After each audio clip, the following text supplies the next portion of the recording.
Ladies and gentlemen, good day and welcome to the investor call of Cigniti Technologies Limited to discuss the Q1 FY23 results.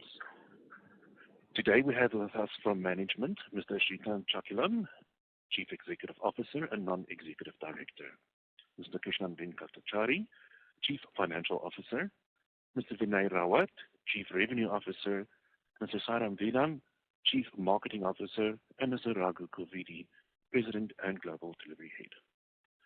As a reminder, all participant lines will be in listen-only mode, and there will be an opportunity for you to ask questions after the presentation concludes. Should you need assistance during the conference call, please signal an operator by pressing star and then 0 on your touchtone phone. Please note that this conference is being recorded. I now hand the conference over to Mr. Snighter Albuquerque of Adfactors PR. Thank you, and over to you, sir. Thank you, Chris. A very good evening to everyone. Before the call, we would like to point out that certain statements made in today's call may be forward-looking in nature, and the disclaimer to this effect has been included in the earnings presentation shared with you earlier. The investor call may contain forward-looking statements based on the currently held beliefs and assumptions of the company, which are expressed in good faith and, in their opinion, reasonable. Forward-looking statements involve known and unknown risks, uncertainties, and other factors which may cause the actual results, financial condition, performance, or achievements of the company or industry results to differ materially from the results, financial conditions, performance, or achievements expressed or implied by such forward-looking statements. The risks and uncertainties relating to these statements include, but are not limited to, risks of expansion plans, benefits from fluctuations in our earnings, our ability to manage growth and implement strategies, competition in our business, including those factors which may affect our cost advantage, weight in India, our ability to attract and retain highly skilled professionals, and our ability to win new contracts, changes in technology, availability of financing, our ability to successfully compete and integrate our expansion plans, liabilities, political instability, and economic conditions affecting our industry. Unless otherwise indicated, the information contained herein is preliminary, indicative, and is based on the management information, current plans, and estimates. I now hand the conference over to Mr. Srikanth Chakalam for his opening remarks. Over to you, sir. Thanks, Schneider. Good evening, everyone. I'll just provide some high-level commentary on the Q1 results before handing it over to Krishnan.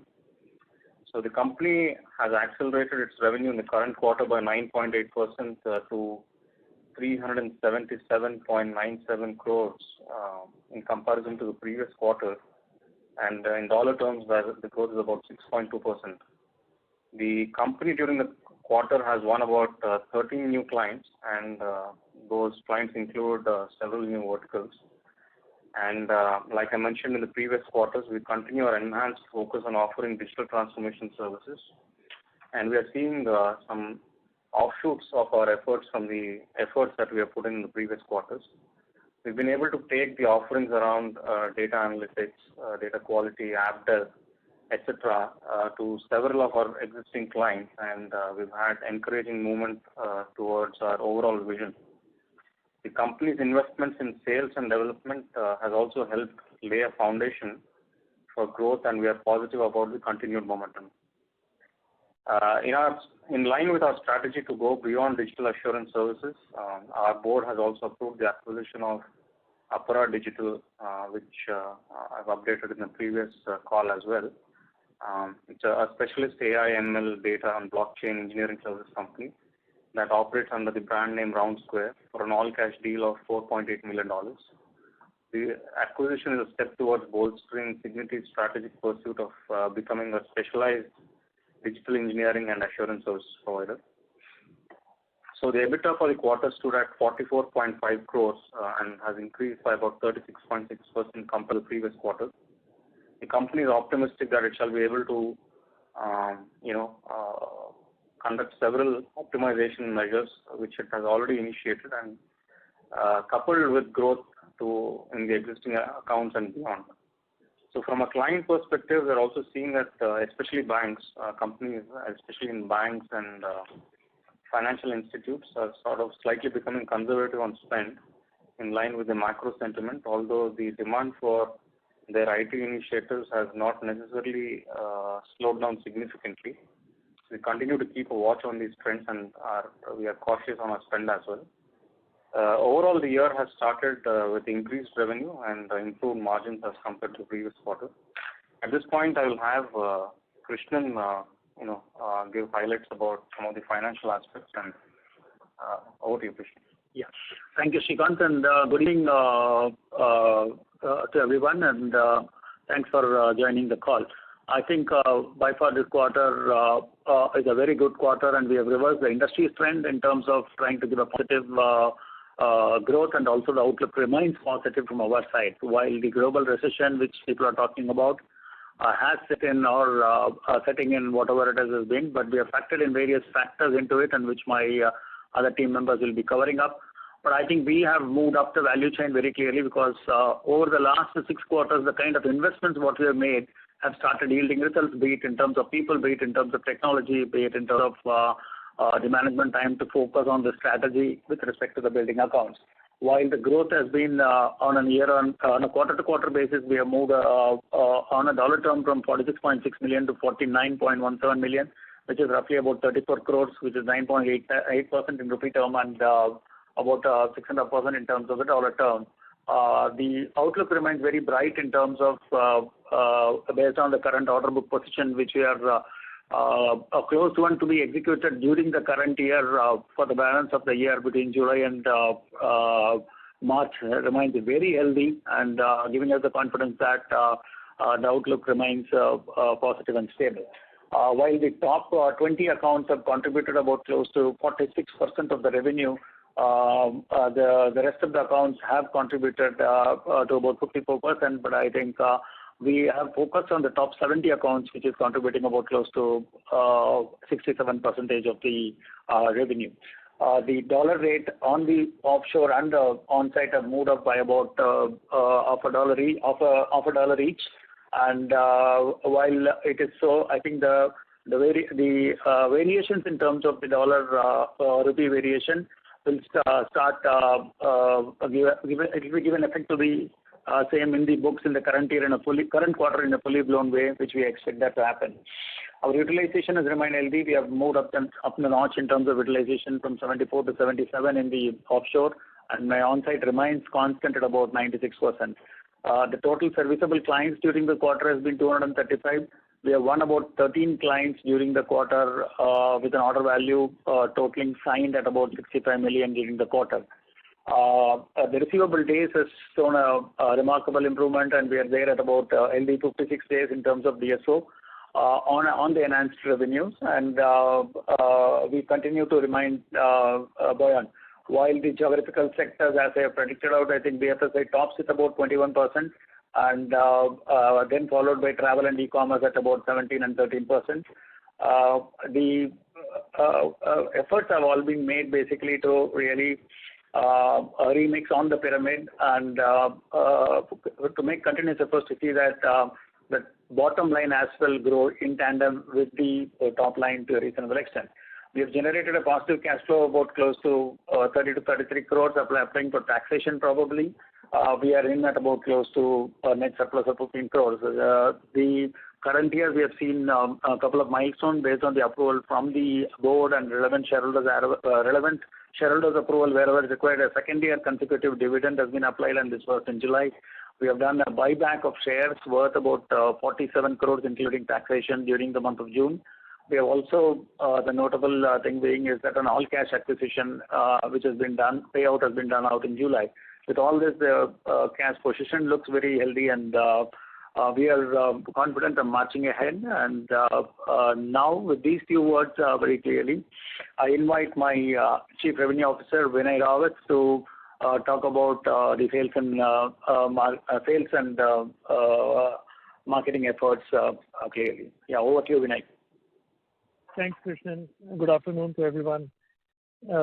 I think some of these things actually have already been said, but I will just mention that, as you heard, there is a macro environment which is actually of uncertainty, which definitely is causing some recessionary pressures, where the clients are prioritizing some cost initiatives. However, we are actually hedging that entire thing through offering digital services in addition to our assurance services. As a result, we actually had a fairly robust order book in the first quarter, as Krishnan just pointed out, and our order pipeline actually remains at an elevated level. And the other thing which actually have not noticed so far is overall sales cycle. So there is no meaningful change in our sales cycle indicating that our clients are pulling back. But nevertheless, we definitely see some very cautiously optimistic view from our customers. They definitely are deprioritizing some of the costs, some of the other initiatives which otherwise they would have taken. So, as I said earlier, the cost initiatives are definitely taking priorities at our customer level places. The other thing I just want to highlight, which Srikanth covered very briefly about the data engineering and data services, that's something which actually we have started post our acquisition of RoundSquare, talking to our customers, and the initial reaction of our customers actually have been very positive. That certainly gives me a confidence that going forward, we will definitely be a partner of choice for our customers, particularly in their digital initiatives, and we'll continue to maintain a strong pipeline. We invested very significantly in our process modifications, sales process modifications. That's also yielding, good amount of process documentation, or if you will, capturing some of the data which we were otherwise struggling earlier. I think that's pretty much it from my side. I will be happy to answer any other questions with regard to sales and sales operations. Over to you, Krishnan. Yeah, thank you, Vinay. And now I request Sai Ram to offer his comments on the marketing efforts. Yeah, sure. Thank you, Srikanth, Krishnan, and Vinay. I'll keep it simple. As an organization, our marketing efforts are in line with what we have outlined as a strategy. How do we position ourselves as a full cycle value added services provider for all our existing customers? Number one, the amplification of our service portfolio through the augmented digital engineering on top of our significant worldwide leadership in digital assurance portfolio today positions us as a strategic partner. Many existing customers today are having very interesting conversations with us. We are also having significantly focus on account-based marketing to go deep into our accounts to support the overall sales acceleration process that Vinay is driving on the field. And since I get to all the industry analysts representing Cigniti, all the analyst interactions we had with Gartner, Nelson Hall, Forrester, ISG have significantly appreciated the acquisition that we made. And you would see some commentary and outcomes of this by 1 quarter ahead from some of these analyst firms as well. And to sum it up, I would just like to summarize from Gartner's statement. While the IT services industry by in itself is expected to grow about 8.3% by 2023 to about $1.3 trillion, with a moderated growth of 6.2% in 2022, I would like to draw attention to the famous statement that John David Lovelock, the distinguished research VP at Gartner, made. Significant amount of investments that organizations, enterprises globally who do not invest in the short term will likely to fall behind as against investments in midterm and long-term digital-led growth. So that's a proof point for what we are seeing. We believe that the market is here to stay and grow for companies who are focused, and at Cigniti we are eternally focused in bringing back the fundamentals that we as a management are eternally focused upon. That's from my side. I will be available for any questions to supplement. Thank you very much. Krishnan sir, over to you. Yeah, thanks, Sai Ram. I'll now invite Raghu, President and Global Delivery Head, to offer his comments in terms of the customer and delivery and the client-focused technological offerings what we are providing to the customer.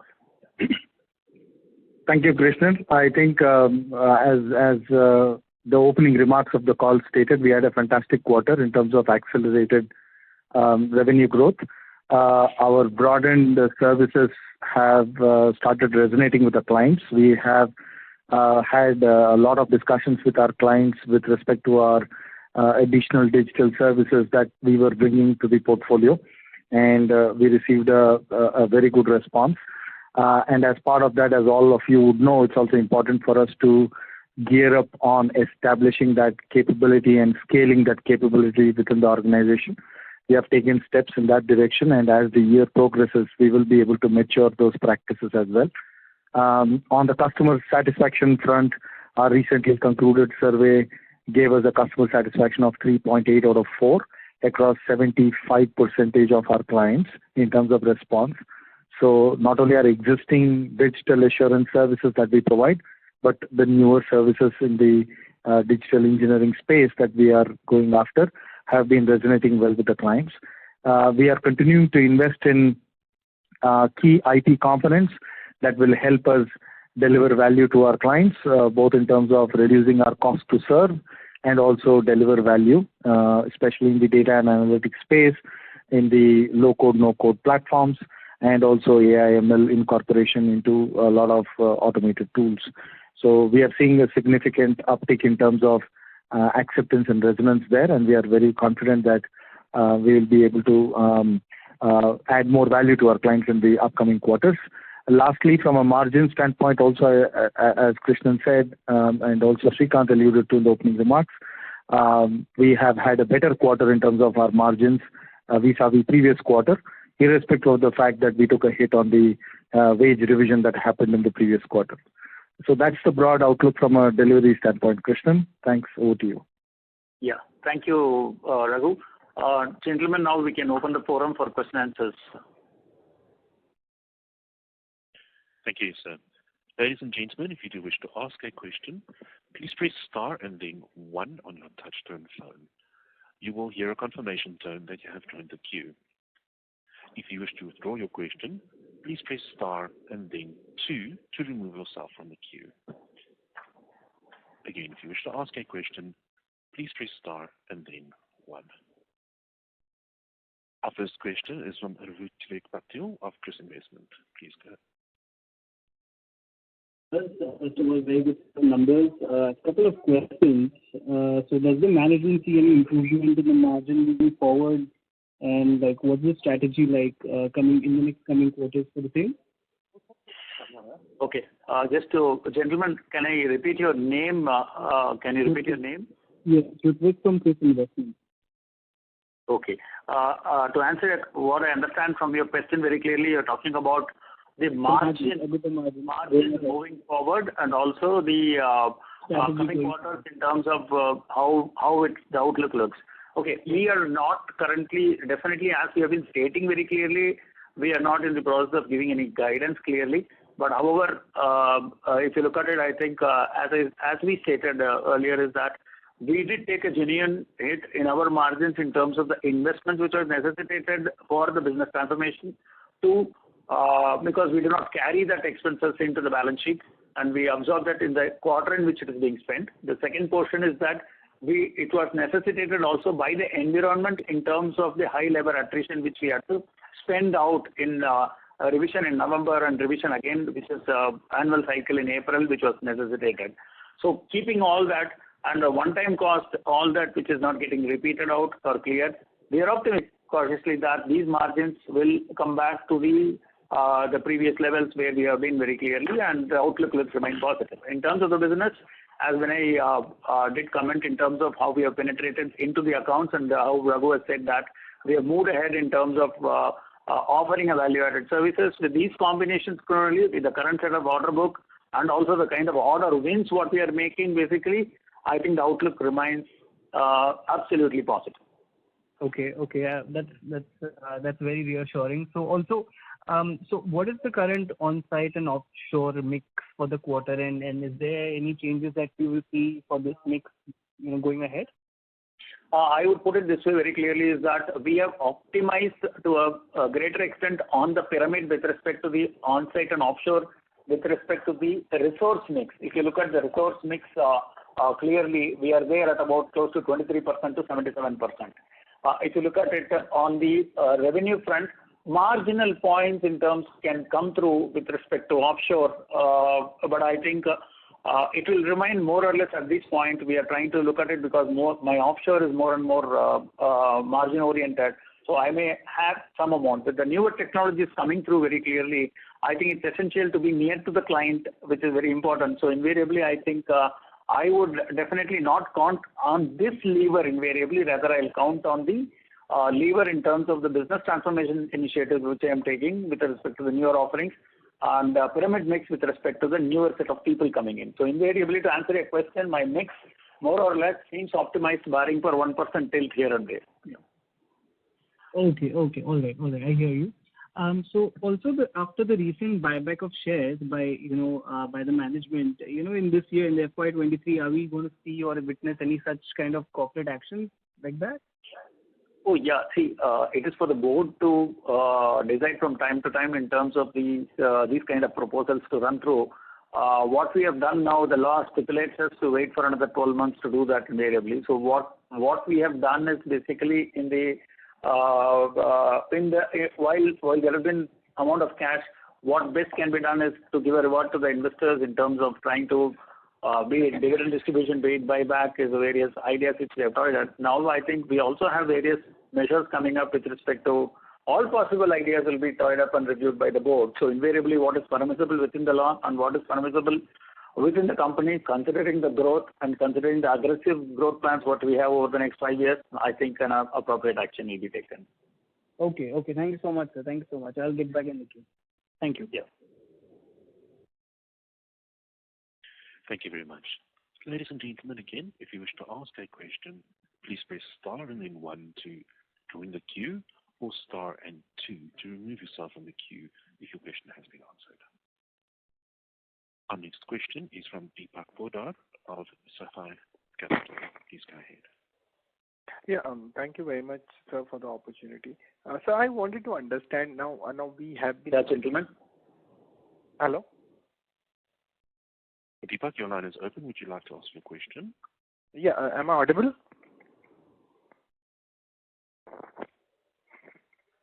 Hello? Hello, am I audible?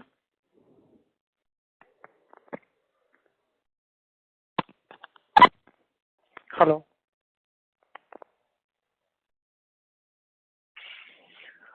I think we can move on to the next question. Go ahead.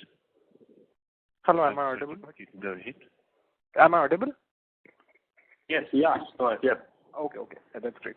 So I just wanted to understand that we have said in the past as well that 15% EBITDA margin has always been our target, right? I mean, and you said in this call as well that we are optimistic about that the margins will come back to this previous level. Maybe we are referring to this 15% EBITDA margin, right? Again, we are not going to give guidance, Deepak, but we have an intent to obviously push the margins beyond. And any rough timeline that we are looking at? I mean, what sort of timeline we might look at over that?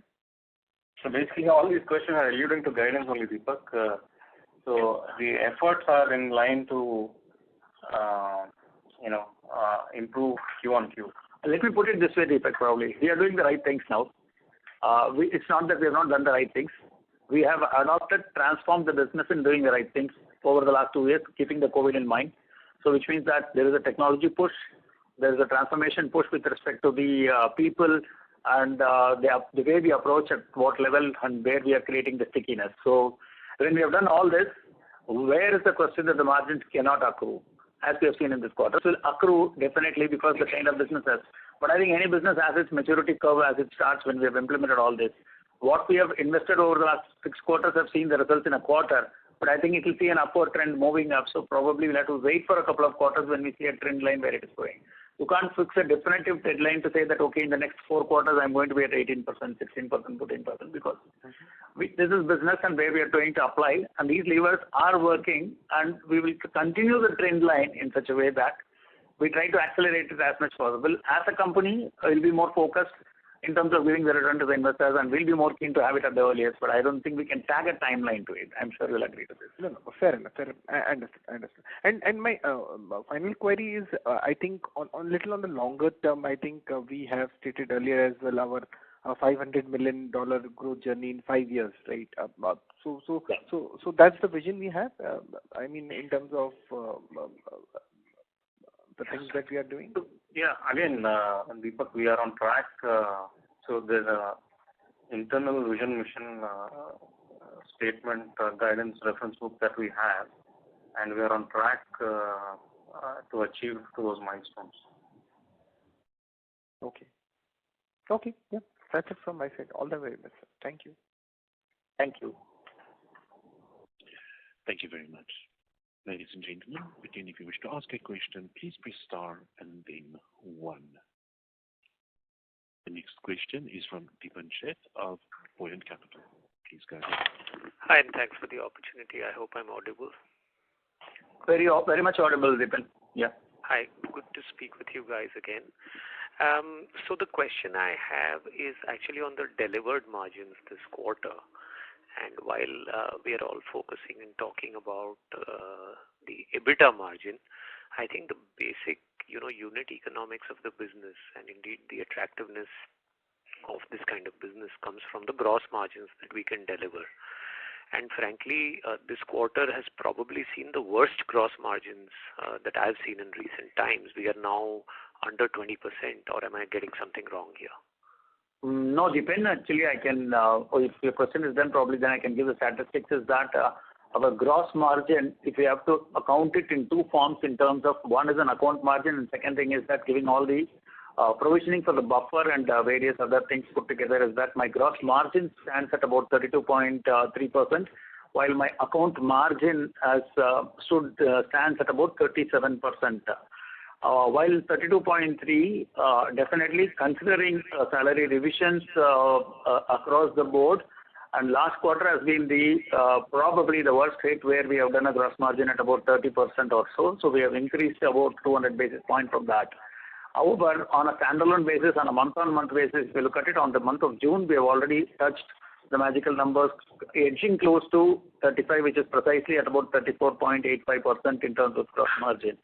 So gross margin overall for the quarter has been there at about 32.3, and this is not the worst quarter. We have seen the worst quarter which we have left behind, and we have moved ahead, and we do anticipate that a positive outlook moving from here.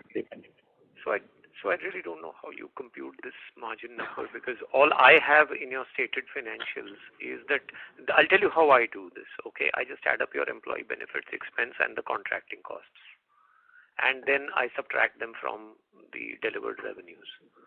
And if that's what I do, then the entire margin expansion sequentially is actually due to the reduction in other expenses, which shouldn't and doesn't figure in gross margins. At least that's the way I'm doing it. I don't know how you guys do this. No, understand. But our way of reporting, if you look at it in terms of the exchanges and various other mechanisms, is basically there are only two lines of items which are reported. One is that employee benefit expense, and the other is the other expenses. The hired contractor costs. Right. Contractor cost. The employee benefit expense includes the non-billable people such as sales and general administration, marketing, all these costs. If I will have to dissect and give you the data very clearly, which I'll take it a point to provide it in my next investor presentation in terms of giving a complete set of breakup for that salaries cost, so that you'll be able to compute the very clear over the next last 6 quarters as to how the margins have spanned out. So I really don't want to stretch this point. All I'm saying is that if I do a like-for-like comparison with the sequentially previous quarter or the 1 year ago quarter, this margin number, if I just take out, the headline manpower costs, whether you by adding up employees and hired contractor costs, this as a percentage of revenues seems to be the highest it has been in the 3 reported quarters on this quarter. Yes, Stephen, it will be, because it depends on the investments where it has gone in. The investments have gone into the sales. Yes. It's not affecting my gross margin, but it will affect my EBITDA. If my investments have been remixed, for example, I could have optimized on my direct delivery cost, but I could have spent a little bit on the sales and marketing to really accelerate or push the acceleration to the next a couple of years. So I do understand and take a point. Simple to talk about it when my revenue quarter to quarter is increased by 34 crores, my salary cost has also increased, including contractors, by 34 crores. So my comparison would be very clearly in saying that how my gross margin has panned out purely by delivering the goods and how much I've spent towards S&M and how much I've spent towards G&A, and where I can try to go ahead and get back to the table to see that, okay, these are genuine investments which are necessitated to accelerate for the future, and how I can get return on it and then optimize on it. So that is, I can give you a breakup completely on that over the last 6 quarters or 8 quarters or whatever it is, then probably we can do that offline. And maybe so well. And the second bit is that the other expenses falling by some 12-13 crores sequentially. So what is the this reduction attributable to, and how do we interpret this number? Yeah. See, if you look at it, invariably the other expenses, there has been some reduction in one is in the S&M cost. Second thing is that we also had some legal cost, which is reduced, and the third one is that we also have the SEIS reversal cost, which sat in the other cost in the previous quarter. So all that are not repeatable, and that is one thing which is cost for reduction. Fair enough. I think that will be all from my side. Thanks very much. This helps. Yeah. Thank you, Dita. Yeah. Thank you very much. Ladies and gentlemen, again, if you wish to ask a question, please press star and then 1. If you wish to remove yourself from the queue, please press star and then 2. The next question is from Abhishek Tiwani as an investor. Please go ahead. One moment. Abhishek, your line is open. Would you like to ask your question? Yeah, thank you. Am I audible? Well, very much, Abhishek. Please go ahead. Hi. Congratulations on the numbers. My question was around the acquisition. So this, what kind of revenues and margins was the latest that we had from Apara Digital Private Limited? Yeah, I think as regards to acquisition, I think we have looked at it more in terms of the capability stack, which can really penetrate into the set of ready-made channel of accounts which are available for us. So they have done a revenue of about close to 2.8 million when we acquired them in last March, which is the last year financial number, and projected to do a revenue of about 5.7 million this year. While 2.8 million for them, they carried out an EBITDA which was about close to 18% or so. The current year basically more or less could be there or probably around that shared percentage lower, because they need to invest back into a little bit on the sales efforts also, along with our sales teams penetrating into it. So that could be a number which you are looking at about, say, we can round it out to say that this year could be about 6 million with about 18% EBITDA coming through. But what is more essential and what is more critical for us in the current year is that the penetrating pipeline at which they're going to contribute for the entire combined Cigniti's growth on the digital revenue, where we have already identified a pipeline worth possibility is that it could be in the range of about 20 to 30 million generating, which can get executed in a period of about 12 to 18 months time frame. That is what we are targeting. So what we are saying is from 6 million, it can go to approximately 15 million in next couple of years? Absolutely, but then that will not be a guidance. It is only based on certain estimates which we are trying to go through, because the kind of acquisition is basically more of strategic in terms of trying to increase our bandwidth of offerings to the existing clients and to remain sticky and then move forward and penetrate. Yeah. Got it. And when would this revenue integrate into our numbers? I mean, that's a good question. Effective July 1st is the effective date. Okay. Of this year. Okay. My next question was, I mean, can we expect the cash from operations for this year could be around 130 crores?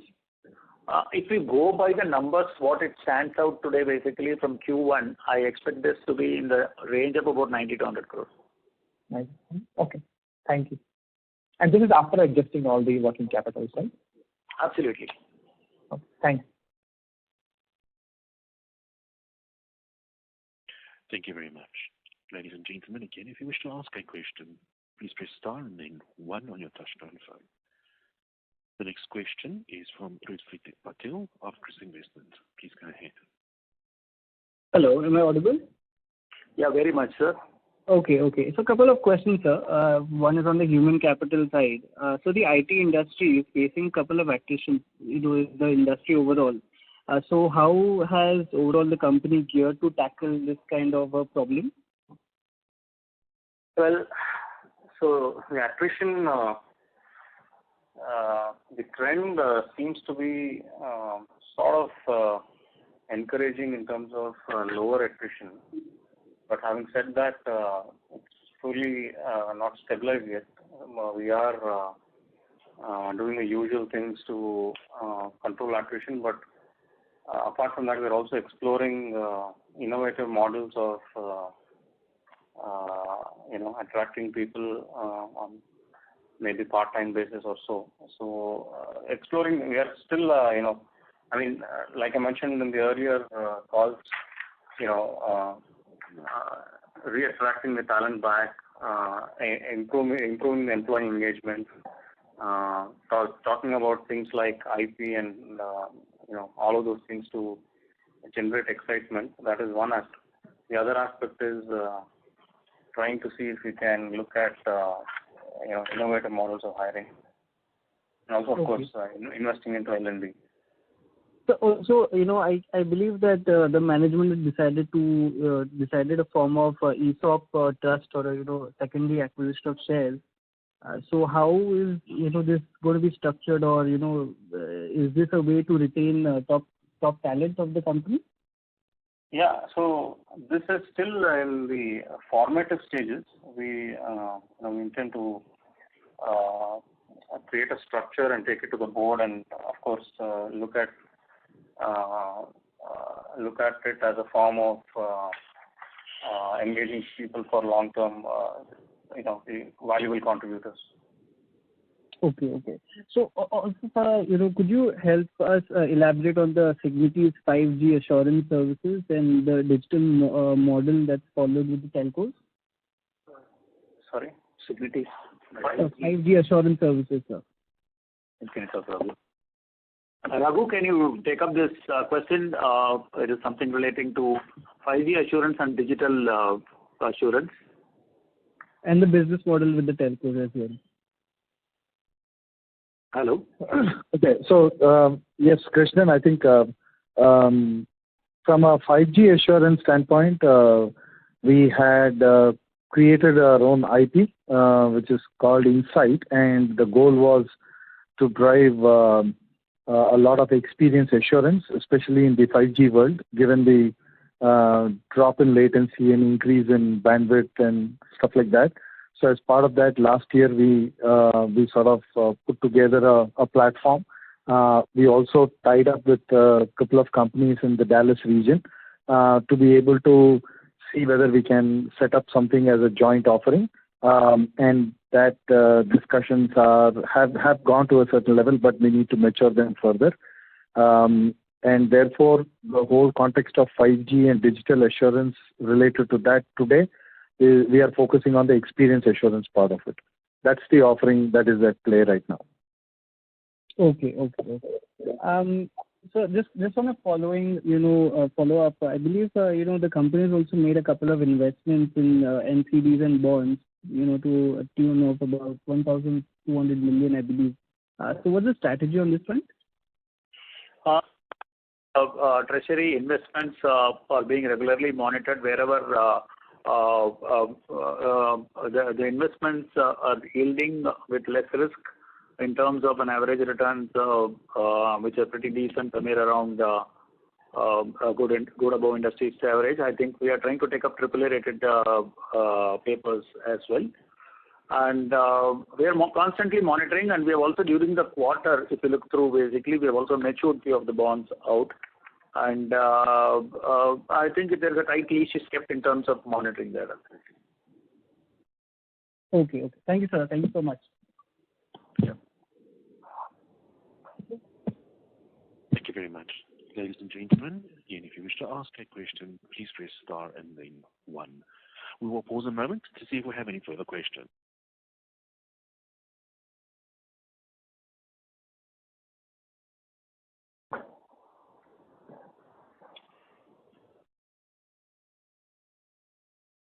Ladies and gentlemen, the final reminder, if you wish to ask a question, please press star and then one now.